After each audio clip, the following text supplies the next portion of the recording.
English कविता में sonnet बहुत ही ज़्यादा उपयोग किया जाने वाला पोएट्री का कविता का प्रकार टाइप है। यानी कि सोनेट का उपयोग अंग्रेजी की कविता में पोएट्री में इसलिए भी बहुत किया गया है क्योंकि इसका प्रारूप एक निश्चित होता है तथा ये एक सीमित पंक्तियों वाला 14 पंक्तियों वाली कविता होती है और इसमें कविता लिखना एक चुनौतीपूर्ण होता है और एक आनंददायक भी होता है क्योंकि कविता का प्रारूप एक निश्चित होता है। यद्यपि अंग्रेजी में इटालियन जो सोनेट है उससे राइम स्कीम में परिवर्तन किए गए हैं क्योंकि हर भाषा की एक अपनी प्रकृति होती है। यहाँ पर हम आज सोनेट के जो बेसिक पैटर्न्स हैं उनमें इटालियन या क्लासिकल पैटर्न का अध्ययन करेंगे। सोनेट का अध्ययन कॉम्पिटिशन्स के लिए तथा एकेडमिक अध्ययन के लिए यानी BA, MA, TGT, LT, PGT, net आदि के लिए अनिवार्य होता है क्योंकि यदि हमें सोनेट नहीं आता है तो हम इंग्लिश की कविता को न तो अच्छे ढंग से समझ सकते हैं और न उसका आनंद उठा सकते हैं। इसलिए सोनेट का अध्ययन इंग्लिश पोएट्री के अध्ययन की एक मूलभूत आवश्यकता है, एक फंडामेंटल नेसेसिटी है। इसलिए इस आज के वीडियो में सोनेट के पैटर्न का और विशेषकर पेट्रार्कन पैटर्न का अध्ययन करेंगे और जो अगला वीडियो आएगा उसमें इंग्लिश पैटर्न या शेक्सपियरियन पैटर्न का अध्ययन करेंगे।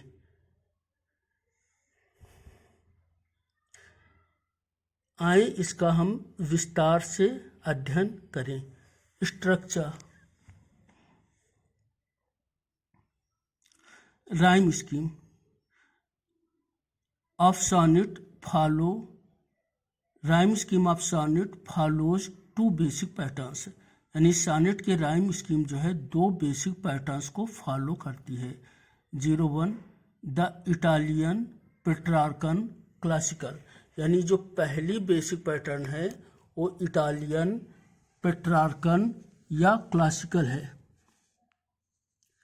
02 द इंग्लिश शेक्सपियरियन, जो दूसरी सोनेट की बेसिक पैटर्न है वो इंग्लिश या शेक्सपियरियन कहलाती है।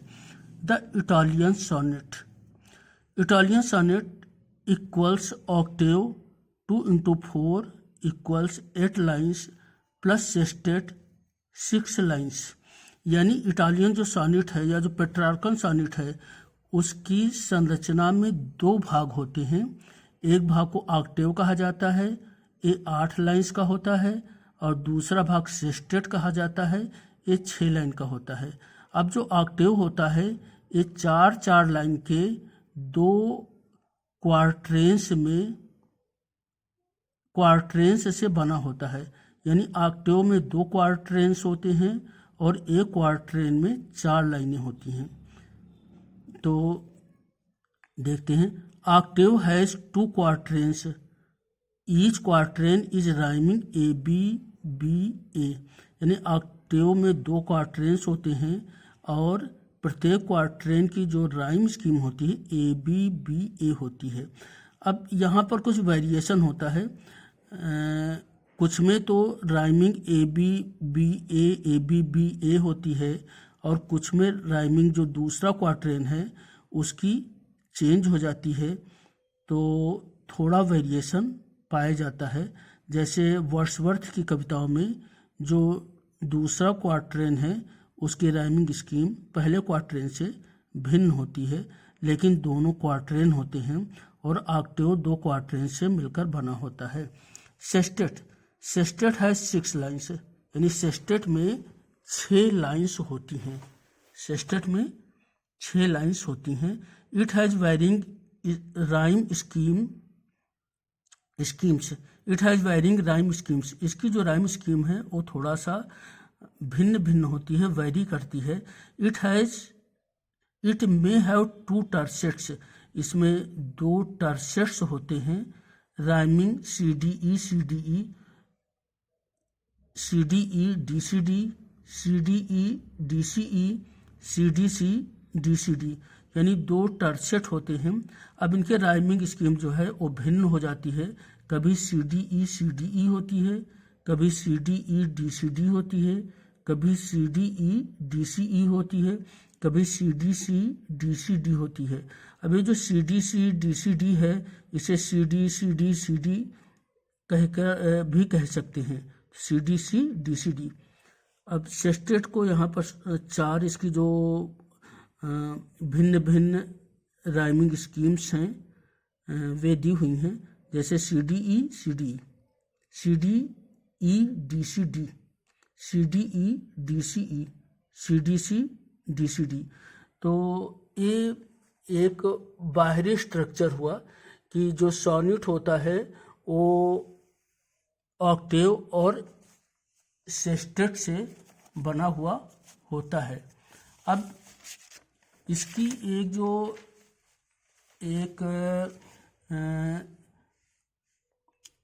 जब हम अर्थ निकालते हैं तो अर्थ या सेंटिमेंट्स का भी एक परिवर्तन होता है। जैसे ऑक्टेव जब समाप्त होता है तो उसके साथ साथ एक परिवर्तन आता है, अर्थ में परिवर्तन आता है, विचारों में परिवर्तन आता है, या विषय वस्तु में परिवर्तन आता है। और ये जो चेंज होता है, ये परिवर्तन होता है, इसे वोल्टा कहते हैं। यानी ऑक्टेव के बाद थोड़ी देर रुकते हैं, एक पॉज आता है, उसके बाद जो थॉट्स होते हैं, जो विचार होता है, उसमें परिवर्तन आता है और उसे वोल्टा कहते हैं। तो इसको ध्यान से देखें।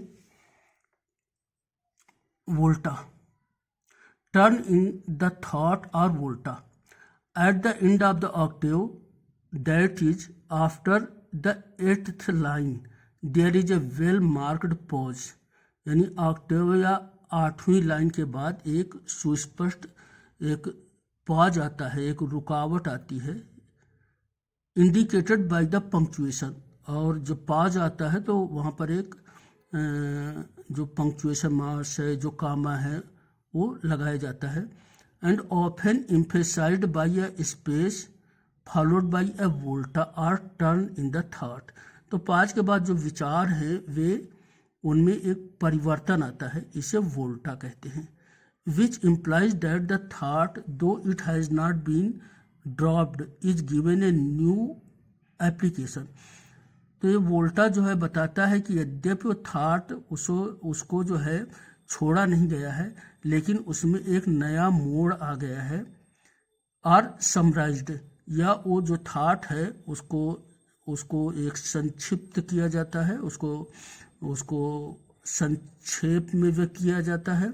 और possibly disputed in the sestet, अथवा जो सेस्टेट है उसमें वो जो थॉट है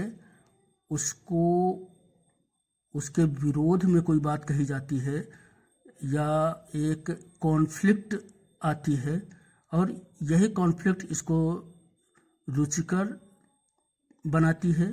तो जो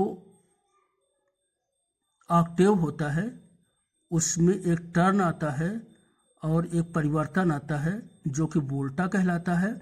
और उस परिवर्तन के कारण जो सेस्टेट होता है या तो समराइज्ड करता है, या उसमें जो एक प्रश्न उठाया गया होता है ऑक्टेव में, उसका वो उत्तर देता है। तो ये इसका भावनात्मक एक रूप है, यानी जो सोनेट होता है उसमें क्या भावनात्मक परिवर्तन होते हैं वो जो अर्थ से संदर्भ में जो परिवर्तन होते हैं उसको ये व्यक्त करता है। अब यहाँ पर एक चीज़ और देख लेते हैं कि एक उदाहरण से देख लेते हैं। जो अवध यूनिवर्सिटी में बीए में एक पाठ्य पुस्तक चलती थी, उसी से वो यह उदाहरण लिया गया है, उसके टेक्स्ट बुक से उदाहरण लिया गया है। When the assault was intended to the city, ये बहुत ही महत्वपूर्ण कविता है मिल्टन की, जॉन मिल्टन की। एक ऐतिहासिक कविता है और बहुत ही प्यारी कविता है। When the assault was intended to the city, यानी कि प्राचीन ग्रीक में, प्राचीन सभ्यताओं में कवियों का कितना महत्व था, वो भी ये कविता बताती है। परंतु इस कविता का हम केवल इस जो एक पेट्रार्कन सोनेट के उदाहरण के रूप में कविता हम यहाँ प्रस्तुत कर रहे हैं। इसे देखिए। कैप्टन और कर्नल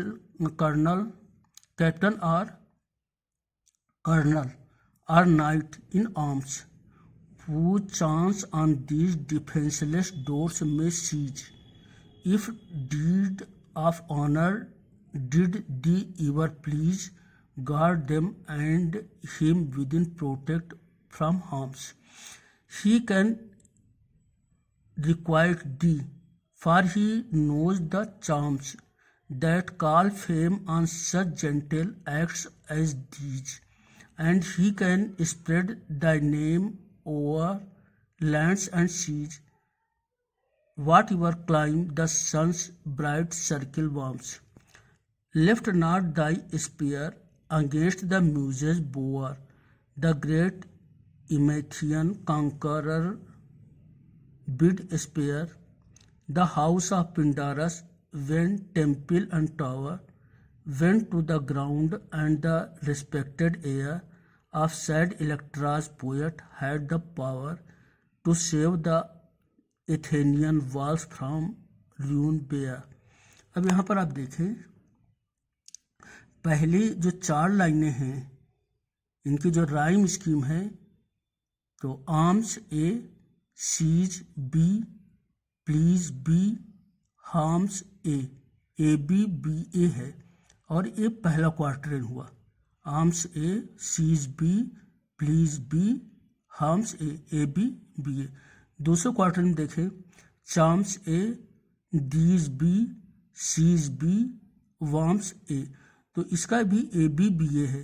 यानी पहले जो ऑक्टेव हैं इनका पहला क्वार्टरेन ए बी बी ए है, दूसरा क्वार्टरेन ए बी बी ए है, और ये ऑक्टेव हो गया। अब यहाँ पर वार्म्स के बाद एक पॉज है, और इसमें कहा गया है कि कैप्टन हो या कर्नल हो या कोई नाइट इन आर्म्स हो, तो जो सबसे पहले इस दरवाजे को पर आए, इसे तोड़ने के लिए आए, तो कृपया इस दरवाजे को सुरक्षा करिए, इसको प्रोटेक्ट करिए। यानी कवि जो है वो राजा का विरोध करता है और अंत में वो दरवाजे को बंद करके कहीं भाग जाता है और एक कविता चिपका देता है दरवाजे पर कि जो भी सैनिक आए वो इस दरवाजे को प्रोटेक्ट फ्रॉम हार्म्स, वो इसे प्रोटेक्ट करे, क्योंकि कवि के अंदर इतनी क्षमता है कि वह उन सैनिकों का या उस राजा का या किसी व्यक्ति को या ईश्वर का यशगान कर सकता है, और ये क्षमता सबके अंदर नहीं है। तो ये एक 8 लाइन का या ऑक्टेव का था, और इसके बाद जो है एक पॉज आता है। पॉज के बाद जो थॉट्स हैं वो चेंज होते हैं, यानी वोल्ट आता है। Lift not thy spear against the music bower, तो ये जो बॉवर है, स्पेयर है, टावर है, तो ये देखिए बॉवर और टावर, तो ये तो एक जैसे हैं, और स्पेयर में थोड़ा सा डिफरेंट है। ARE है और WER दोनों में है, तो बावर सी, स्पेयर डी, टावर सी, CDC का टर्सेट है। तो टर्सेट जो सेस्टेट है, सेस्टेट का पहला टर्सेट CDC है।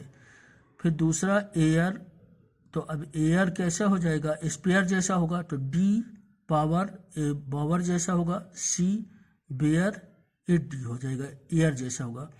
तो डी सी डी है, तो दूसरा टर्सेट डी सी डी है। और इस तरह सेस्टेट में दो टर्सेट हैं, c D C D C D. C D C D C d ये 6 लाइनें हैं और इनमें जो है जो थॉट है वो चेंज हो जाता है, यानी कि वोल्टा होता है। और इसमें कहा गया है कि जो कवि का घर है, म्यूजिक बावर है, उसमें उसके अगेंस्ट अपने तलवार को मत चलाइए, सैनिकों से कहा गया है। क्योंकि एक कहानी दी गई है कि जो इमेथियन विजेता था उसने पिंडारस के घर को छोड़ दिया था, जबकि जो दूसरे संरचनाएं थीं उनको समाप्त कर दिया गया था। तो इस तरह जो मिल्टन की कविता है ये स्पष्ट रूप से दिखा रही है कि जो ऑक्टेव है A B A B, A B B A B A, और जो टर्सेट है C D C D C D है। और इस तरह ये एक पेट्रार्कन सोनेट है। तो सोनेट का, पेट्रार्कन सोनेट का स्ट्रक्चर आपके समझ में अच्छे ढंग से आ गया होगा। आपने इसे इतने ध्यानपूर्वक सुना, इसके लिए बहुत बहुत धन्यवाद। और अगले वीडियो में हम इंग्लिश सोनेट की या शेक्सपियरियन सोनेट की पैटर्न पर चर्चा करेंगे। धन्यवाद।